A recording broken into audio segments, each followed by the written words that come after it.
Ssabawandiisi waffe yakizeemu mu ngeri ematiza kubanga abaddewo okwebuuza oba tunaasobola okugenda nga twetoloola eggwanga nga tutongoza ofiisi zaffe nga tutongoza bakandidate n'okukola emirimu gyonna gye tulina okukola wansi w'amateeka ng'ekibiina.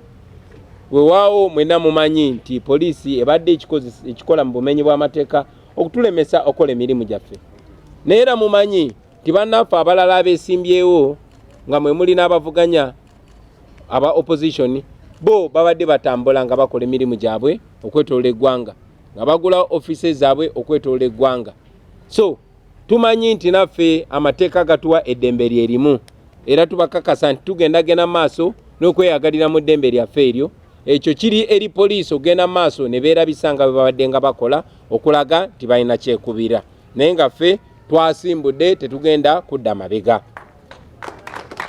So ekyokubiri ekyambuuziddwa ze ensonga ezikwatagana ku Mwami Museveni n'okukyusa amannya ge mu myaka egyo egikunuukiriza ekinaana. Twakyogerako wano gye buvudde, nze kennyini kamako kwogera nakyogerako gye buvudde nti Mwami Museveni bwe yali agenda okuwamba obuyinza mu 86 emyaka 35 kati egiyise, talina kiwandiiko kya buyigirize kye yawaayo okufuuka pulezidenti. Weewaawo amateeka gaffe gatwetaagisa okuwaayo ebiwandiiko ebiraga obuyigirize n'okakasa nti tuli bannayuganda. Naye ffenna tubadde nga twebuuza biwandiiko ki ebyo eby'obuyigirize Mwami Museveni byabadde awaayo okuviira ddala mu 96.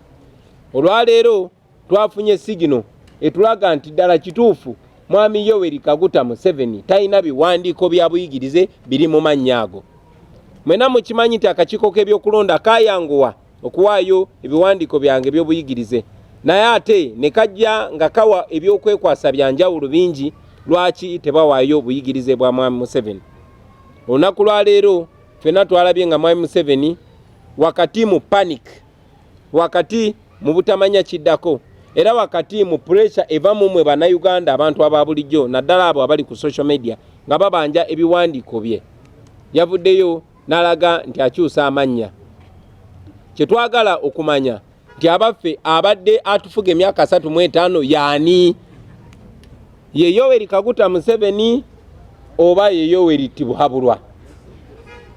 Ekyokubiri twagala okumanya omuntu abadde pulezidenti waffe emyaka 35 abadde pulezidenti mu mateeka?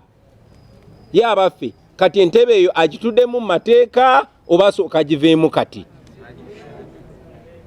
Ebyo byonna twagala okubiddamu nga akakiiko k'ebyokulonda kavuddeyo ne katuwa ebiwandiiko bya Mwami Museveni kwabadde nga anominatingira ebbanga lino. Naye era ffenna tukimanyi nti kati olunaku lwa leero twatandise dda okuba ebituli mu kakiiko k'ebyokulonda ako nga kiraga nti ddala tuli mu buwambe tufugibwa amagye, era akakiiko k'ebyokulonda ako kabadde nga katusiba kiwaani ebbanga lino lyonna Museveni alabika abadde nga tawaayo biwandiiko bikakasa buyigirize bwe.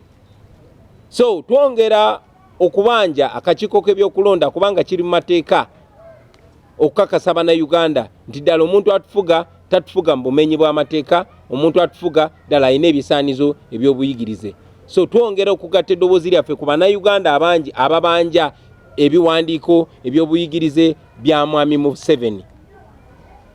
Njagala ne kino okukyogera nti mu mwaka gwa 1980 emyaka 40 agayise, President Milton Obote yavaayo ku mpewo za BBC n'ategeeza nti Mwami Museveni si munnayuganda.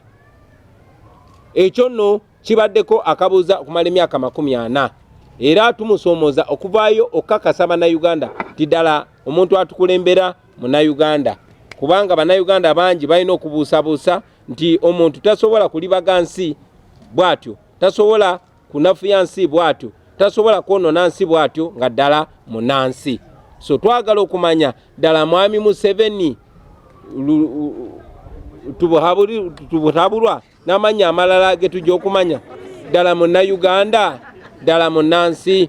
Ekyo twagala okimanya. Twengera okwebaza nnyingi ava ekyaddondo olw'okuba omuvumu okuvaayo mu buwandiike ne mu mateeka okubanja ebiwandiiko by'obuyigirize bwa Mwami Museveni, era nammwe tubakunga mugende maaso nga mubanja ebiwandiiko by'obuyigirize bwa Mwami Museveni kubanga ddembe lyammwe nga bannayuganda mulina ddembe okumanya amazima. Mugende maaso nga muteekawo pressure, mujja kuzuula bingi nnyo bye mwali timutasuubira timusobola okuzuula. Ndowooza olwaleero mukirabye nti ebbanga lyonna ate mu omugigi gwammwe gwe muleese gutankudde ebintu bingi ne gulabisa ebintu bingi ne gwanika ebintu bingi. Tugende maaso nga twanika Mwami Museveni ne banne ne bakozesa mu bumenyi bw'amateeka tujja kuzuula bingi newankubadde nga tunayambala ngule. Mwebale nnyo, mwebaliye ddala ku lwa Katonda n'ensi yaffe.